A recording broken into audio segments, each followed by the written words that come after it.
ganda na ng nanay ko. Teka. Ay, naku, anak. Ay, Diyos ko. Araw-araw mo na lang kong inaayusan. Wala naman akong mapupuntahan eh. Hindi ko na nga magalaw sa katawan ko. Okay lang yan, Nay. Di ba ang sabi niyo sa amin noon? Huwag na huwag namin pababayaan ang sarili namin. Hindi lang ang kalusugan, kundi pati na rin yung kagandahan, di ba?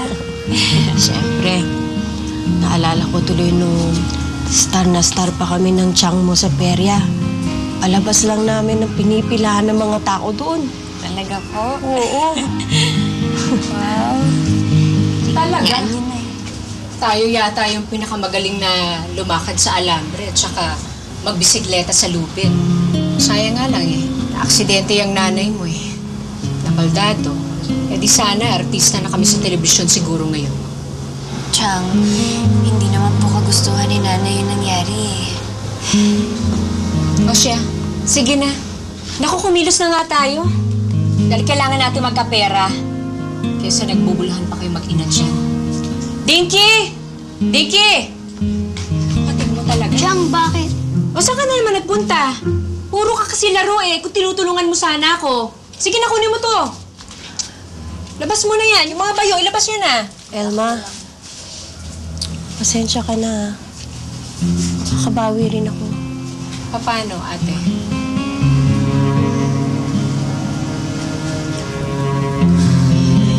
Yan, yun na po siya, Nay. Mauna na kami, ah. Sige, mag-ingat kayo, anak, ha? Apo. Bilis! Bilisan nyo ang kumilos. Kukupad nyo kasi, kaya wala nangyayari sa buhay ninyo. Eh, kahit naman po maaga tayo. Sa gabi naman po pumupunta yung mga tao sa peri. Ah, ganon. Sumasagot ka pa. Alam mo, konsumisyon kayong dalawa eh. Kundi lang dahil sa nanay ninyo eh. Ano bang pakialam ko sa inyo?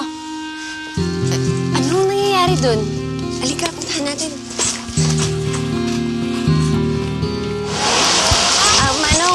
Anong nangyayari dito? Lumutang mga isda, parang nalason. Nalason?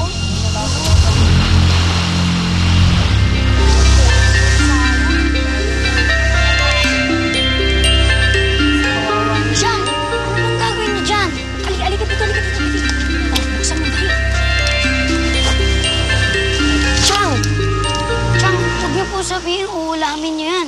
Pakasaktan kayo ng tiyan. Kayo talagang dalawa. Wala kayong kapulso-pulso sa negosyo. Okay to. Halika na dali. Dito na tayo. Magbabangka pa tayo.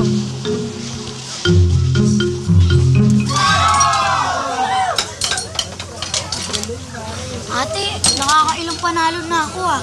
Wala bang pa-premyo? Eh, wala ka namang taya eh. Tsaka alam mo naman si Chang, bilang lang yung mga papremyo niya. Bakit ka malungkot? Iniisip ko lang kung paano ko mababago ang buhay natin. Hindi naman tayo nakapagtapos ng pag-aaral dahil maagang naimbaldo si nanay. Tapos, hindi rin naman ako pinapayagang magtrabaho sa labas dahil ayaw ni Chang. Okay naman tayo ate ah. Nakakain araw-araw. Talbos ng kamote. Nakakahuli ng isda sa dagat. Yung problema lang natin, yung gamot kay nanay. Diba? Simpleng buhay lang. Eh, parang wala namang silbi yung buhay natin kung ganun. Iniisip ko pa, parang gusto ko yung may katuturan, yung may kabuluhan. Wala ate, ano yan? Parang gusto mo magmay-ari nitong perya. Eh, hindi. Hindi lang basta pera o malaking kita. Gusto ko yung makatulong ako sa ibang tao. Yung parang may iba akong gawin, pero hindi ko lang alam kung paano. Sabi nga ni tatay sa atin noon, di ba, nung nabubuhay pa siya, bawat tao may espesyal na misyon sa mundo. Ito nga yung mission natin, magtrabaho para kumita. Dinky, alam mo, marami pa kasi tayong pwedeng gawin eh. Hindi lang basta dito sa perya. Basta, hindi mo pa naiintindihan. Bahala na, bata pa ako. Sana kumita tayo ng malaki-laki ngayong gabi. Pero paano tayo makikipaglaban dyan? Pataya nga ako. Oh. Malyado ka talaga, kuya. Oo nga eh. Ate mo, asan? Ayun o, kinikilig sa'yo.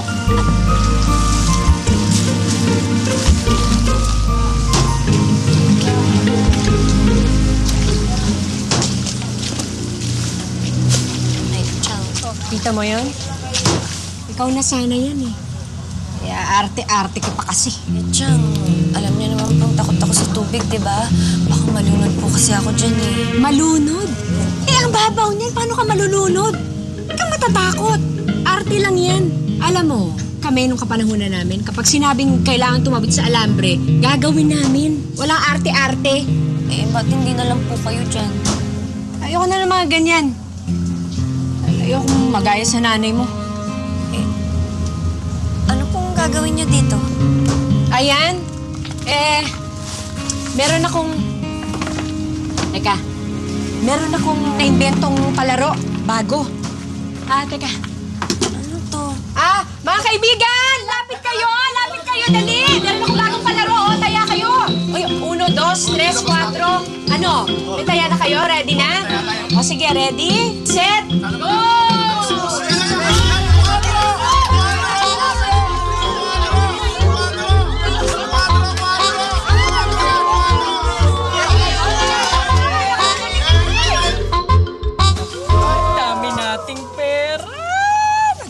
Sa paghong.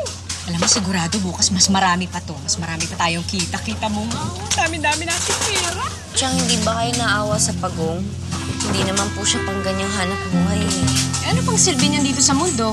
Buti nga, binigyan ko siya ng gagawin dito eh. Kaysa naman nakatihaya lang siya sa lupa at tubig. Eh, Chang, parang inaabuso niya naman po yung hayop. Wala nga po siyang ginagawa pero may silbi po siya sa kalikasan. Hindi po siya para sa atin. Ewan ko sa'yo, Kikay. Basta ako, dito magkakapera ako eh.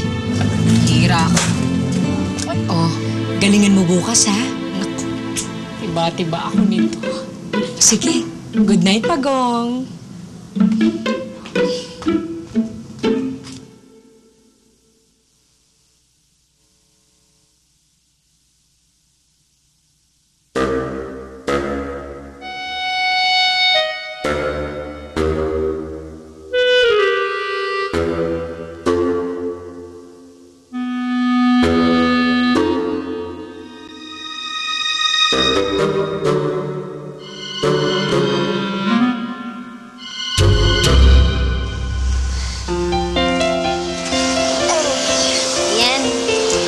Ka na sa inyo. Pasensya ka na. Pinagod ka ni Chang. Sige, bye-bye. Okay lang yun.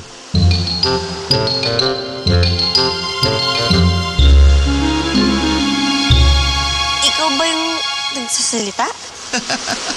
Sino pa ba? Sasalitang Pagong? Ay, nawala. Multa! Multa!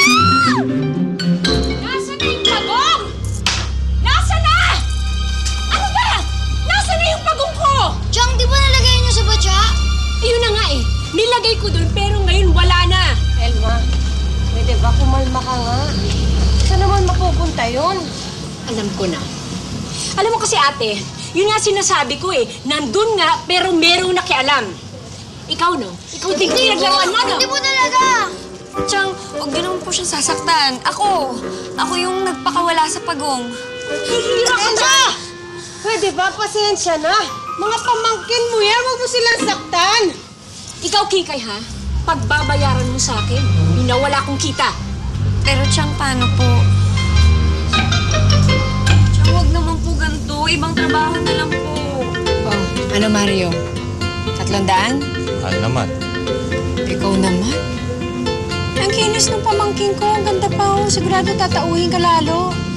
Sige na. Oo, siya. Sige, ito 300 mo. Ayun naman pala. Oo, taya. 20 lang, oh. Bago, oh. 20. Shoot niya, shoot. Lang, kuya.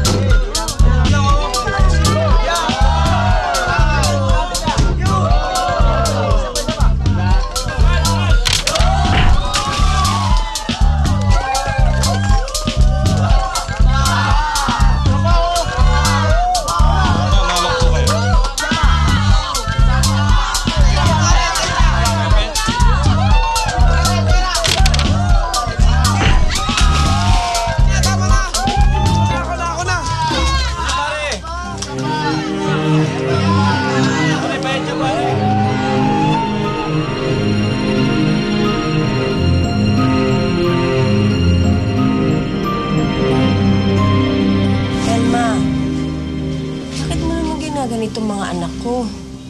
Bakit mo naman doon pa pinagtrabaho? Eh, saan pa ba, ate? Eh, wala namang ginagawa yung mga anak mo eh. Lagi lang nakatunganga eh. Walang kapaki-pakinabang. Akala ko ba pamilya tayo? Alam mo, pagod na ako eh. Yung sinasabi mo laging pamilya, ako lang naman ang kumakayod dito ah. Puro konsumisyon yung dalawang yan ah. Lalo na to oh.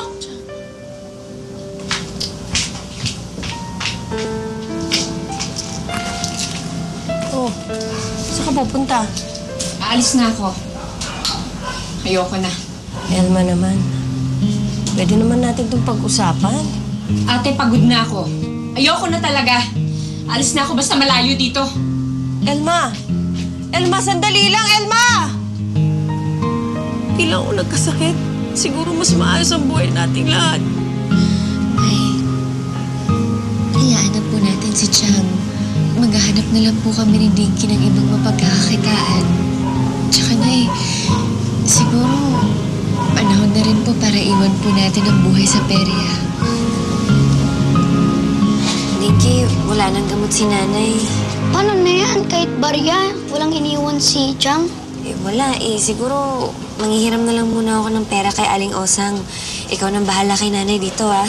Sige ate, ingat ka.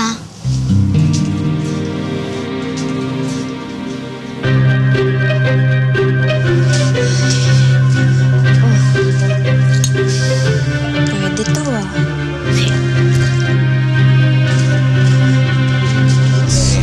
Ikaw ba yan, Kikay?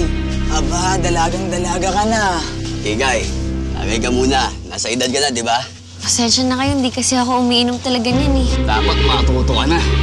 Teka, ano ba? Aba, mayabang ka na. Hindi na tayo pinapansin, pare. Sige, dito pala ang punta ko. Oo, dito. Sige, ingat kayo. Basta ka Bye-bye. pumunta. Kikay, dali lang! Isa mo. Isa mo, tol. Matakas.